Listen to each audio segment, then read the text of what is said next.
Selamat jumpa kembali di Renungan Harian yang disusun oleh Pastor Crispinus Silalahi berdasarkan kutipan kitab suci hari ini. Saudara-saudari terkasih dalam Kristus, semoga Tuhan memberimu damai. Selamat datang di penjabaran visual kita kali ini. Hari ini kita bakal menyelami sebuah tema yang luar biasa indah, sangat mendalam dan jujur aja, ini tuh bisa banget mengubah cara pandang kita terhadap tantangan hidup sehari-hari. Kita akan bahas tuntas tentang makna sejati dari sebuah penderitaan dan cinta. Yuk kita mulai. Coba deh, kita mulai dengan satu pertanyaan yang simpel tapi mendasar banget. Apa sih yang langsung terbayang di benak Anda waktu dengar kata kemuliaan? Jujur aja nih, buat kebanyakan dari kita, pikiran kita pasti otomatis tertuju pada hal-hal yang megah kan? Kayak tahta emas, tepuk tangan meriah dari ribuan orang, kesuksesan karir yang lagi di puncak, atau mungkin kekayaan materi yang melimpah ruah. Wajar sih, soalnya itu emang gambaran default yang sering kita bayangkan kalau ngomongin soal pencapaian tertinggi seorang manusia.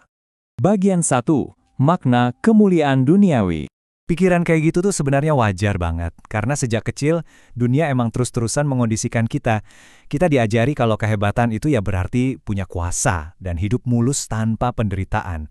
Kita seolah dituntut percaya kalau orang sukses itu adalah orang yang nggak pernah jatuh atau kesusahan. Di mata dunia, penderitaan itu sering banget dianggap sebagai suatu kelemahan yang harus dihindari. Tapi, tunggu dulu.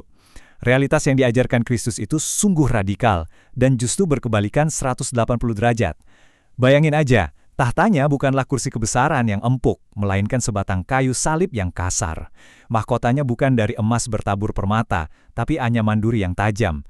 Kemuliaannya justru memancar dari cinta yang diberikan sampai sehabis-habisnya, sebuah cinta yang sama sekali nggak menahan apapun demi keselamatan kita semua.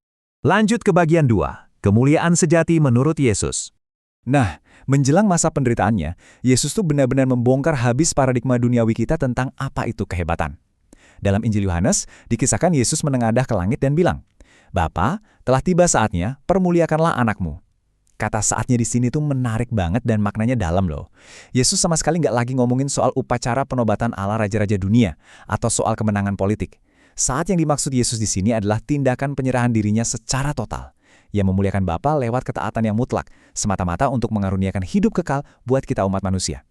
Jadi dia merangkul salib itu bukan karena dia kalah, tapi justru sebagai jalan penyerahan diri yang paling tinggi dan paling mulia. Masuk ke bagian 3.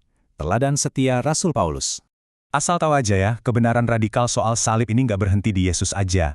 Rasul Paulus tuh benar-benar menangkap esensinya secara mendalam, dan dia terapin langsung ke kehidupannya tanpa ada rasa takut sedikit pun.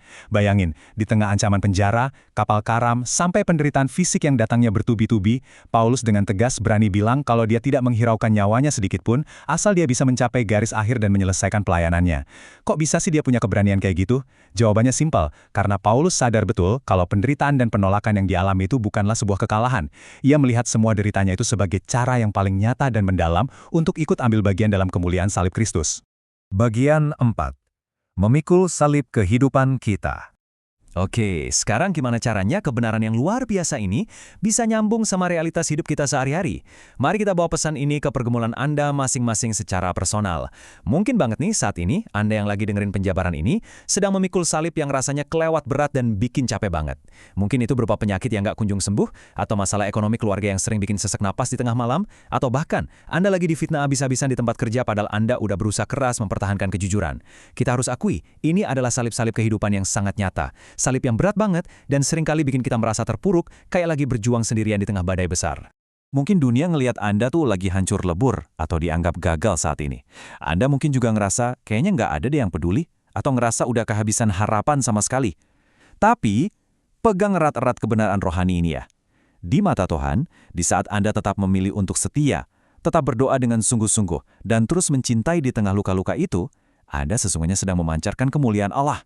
Ya, beneran. Penderitaan Anda itu nggak pernah sia-sia. Justru lewat salib yang Anda pikul dengan penuh ketabahan itu, Anda sedang disatukan secara langsung dan erat banget dengan Kristus sendiri. Luar biasa kan? Dan sampailah kita di bagian 5, mahkota kehidupan kekal. Tuhan Yesus sudah mengalahkan dunia. Memang sih, dia nggak pernah menjanjikan hidup yang bakal 100% bebas dari salib atau derita. Tapi dia ngasih kita satu jaminan pasti. Dia bakal selalu ada buat ngasih kita kekuatan untuk bertahan menghadapi semuanya. Jadi kesimpulannya nih, kemuliaan sejati itu nggak pernah diukur dari seberapa keras dunia bertepuk tangan buat kesuksesan kita, tapi diukur dari seberapa setia kita memikul salib demi cinta kita kepada Bapa. Karena ingat, Di balik setiap salib yang dipikul dengan cinta, tersembunyi mahkota kehidupan kekal. Mari kita sama-sama percayakan hidup kita sepenuhnya kepada Yesus, dan serahkan segala beban salib kita ke dalam tangannya yang penuh kasih. Nah, sebagai penutup, coba renungkan pertanyaan ini. Bagaimana Anda akan memikul salib Anda hari ini dengan penuh cinta? Semoga Tuhan memberi engkau damai dan kebaikan.